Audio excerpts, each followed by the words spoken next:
네, 그 다음에 혼동하기 쉬운 어휘 함께 보도록 하겠습니다. 여러분들이 특별히 유의하셔야 되는 부분입니다. 출제하는 사람 입장에서도 출제하고 싶은 지점인지라 자주 거론되는 부분이고요. 문제화가 매우 잦은 빈도로 이루어지는 부분이니 여러분들이 이런 뜻이었어? 라는 것을 좀 눈여겨봐 두실 것을 다시 한번 권합니다. 걷잡다 라고 하는 건 한 방향으로 치우쳐서 흘러가는 형세 등을 붙들어 잡다, 컨트롤하다 라는 의미입니다. 그래서 걷잡을 수 없다라는 표현 여러분 많이 쓰실 텐데요. 걷잡을 수 없다라는 표현이 그렇죠. 뭔가 컨트롤할 수 없다 이런 의미니까 걷잡다라는 말 그 자체는 핸들링하다, 컨트롤하다 이런 의미가 되는 거죠. 티읕 받침의 걷잡다도 함께 비교해서 보셔야 될 텐데 겉만 보고 대강 짐작하다 이런 의미입니다. 그래서 새로운 업무는 걷잡아도 일주일은 걸리겠다. 대강 보아도 대략 계산해 보아도 일주일은 걸리겠다 이런 의미라서 스펠링이 조금 다른데 그 각각의 어휘들이 우리가 일상에서 자주 보이는 지점이기는 하지만 정확한 의미 확인 안 하고 쓰시는 분들이 대부분이기 때문에 여러분들께서 조금 더 확실하게 확인해 주시기 바랍니다. 끓으다와 끓르다 이렇게 헷갈려 하시는 분들, 잘못 쓰시는 분들 많은데요. 끓르다라는 표현은 쓰지 않는다라는 것, 신발끈은 끓는 것임을 확인하셔야 되겠고요. 나다 같은 경우 인물이 나다, 그 다음에 병이 낫다, 그 다음에 아이를 낳다 이런 식의 표현들 여러분들이 특히 이제 메신저 같은 데서 잘못 쓰면 되게 없어 보이는 지점들이잖아요. 유념해서 예문, 특히 예문 보시면서 명확한 의미 확인하셔야 되겠습니다.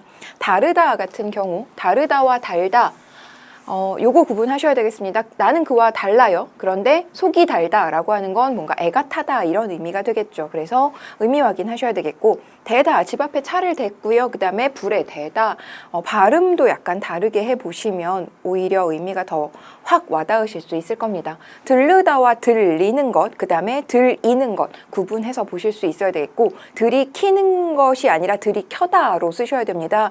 바로 이 뭔가 마시다 라는 표현에서는 들이켜다가 맞겠고요. 들이키다 같은 경우에 안쪽으로 가까이 옮기다, 즉 아이가 들어올 수 있게 발을 들이켜라 같은 경우 발을 안쪽으로 들여보내라 이런 의미로 사용되는 표현임을 확인하겠습니다.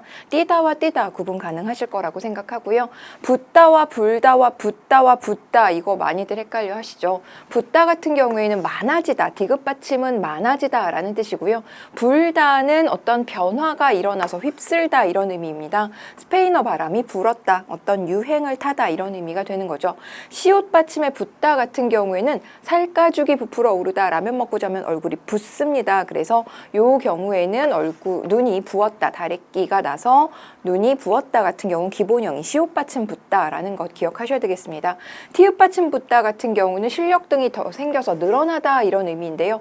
분량이 많아지는 것과 실력이 늘어나는 것은 다른 얘기죠. 그래서 자신감이 붙었다 라는 표현 여러분들이 예문으로 떠올리실 수 있어야 되겠습니다. 붓다와 불다와 붓다 같은 경우 활용하는 과정에서 불규칙 활용을 하기 때문에 조금 스펠링을 정확하게 적으시는 분들이 드물죠. 그래서 더욱더욱 문제화되는 것이고요. 예문 중심으로 보실 것을 다시 한번 당부드립니다. 빌다와 빌리다 구분하실 수 있어야 되겠고요. 세다와 세다 가능하실 거라고 생각합니다. 그리고 이르다와 일다 같은 경우 알고 계시겠죠? 이르다는 어디에 닿다 라는 뜻입니다. 어떤 장소나 시간에 닿다. 그래서 뭐 한여름에 이르러 이런 식의 표현도 쓰기도 하고요. 일다, 왕성해지다 이런 뜻입니다. 호기심이 일다 이렇게 생각해 보실 수 있어야 되겠습니다. 뜻이 유사한 어휘도 마저 보겠습니다. 그리다, 새기다 역시 예문 통해서 확인하셔야 되겠고요. 맞다와 벌다 역시 예문 통해서 확인하셔야 되겠습니다. 묵다, 보다 뭐 여러분들이 해당 어휘들의 정확한 의미, 정확한 사전적인 의미를 다 암기하려고 하지 마시고요. 예문을 한 번씩 소리내서 읽어보는 방법 다시 한번 강추합니다. OX 문제 보도록 할게요. 대다는 불이나 뜨거운 기운으로 말미암아 살이 상하다. 아니죠. 대다가 맞는 표현이라는 것 알고 계실 거고요. 옆집의 밥을 빌었다 같은 경우 기본형은 빌리는 것이 아니라 빌다가 맞습니다. 그 다음에 도자기의 무늬를 새기는 것은 세다가 아니라 새기다가 기본형이라는 건 알고 계실 겁니다. 자, 그렇다면 출제 예상 문제 한번 보도록 하겠습니다. 여러분들이 일단 어휘 파트의 경우 제가 그래도 좀 읽어드리는 것이 기억에 오래 남을 것 같아서 하나하나 좀 읽어라도 드렸었던 거고요. 문제풀이 통해서 이 교재에 나와 있는 어휘들을 어느 정도로 숙지하고 있는지 반드시 점검하셔야 되겠습니다.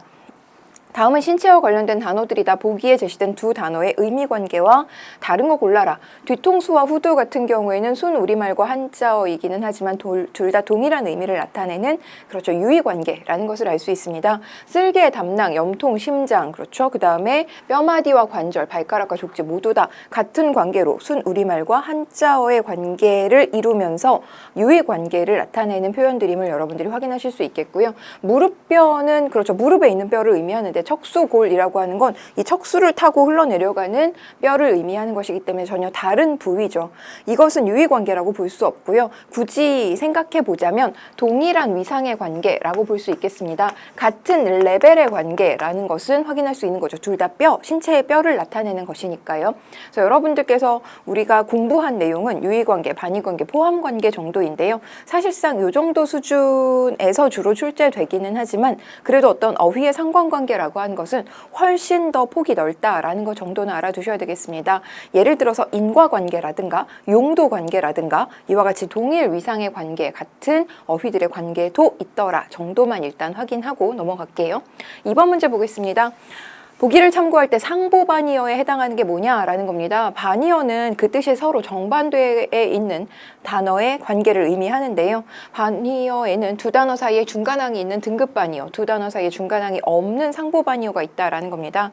그래서 살다 죽다 같은 경우가 바로 이 상보반의어에 해당된다. 그러면 중간항이 없어요. 무조건 이거 아니면 저거예요. 이랬을 경우 여러분들이 정답을 고르는 데는 크게 문제가 없을 겁니다. 알다와 모르다, 알거나 모르거나 둘 중에 하나인 것이지 알면서 모르겠고 모르지만 알고 있는 이런 상태는 존재하지 않죠. 가다 오다 같은 경우에는 방향의 반대를 나타내는 반의 관계라는 것 여러분들이 확인하실 수 있겠고 덥다, 춥다, 좋다, 나쁘다, 뜨겁다, 차갑다 같은 경우에는 어떤 등급의 차이를 나타내는 등급 반의어 정도로 여러분들이 확인하실 수 있겠습니다.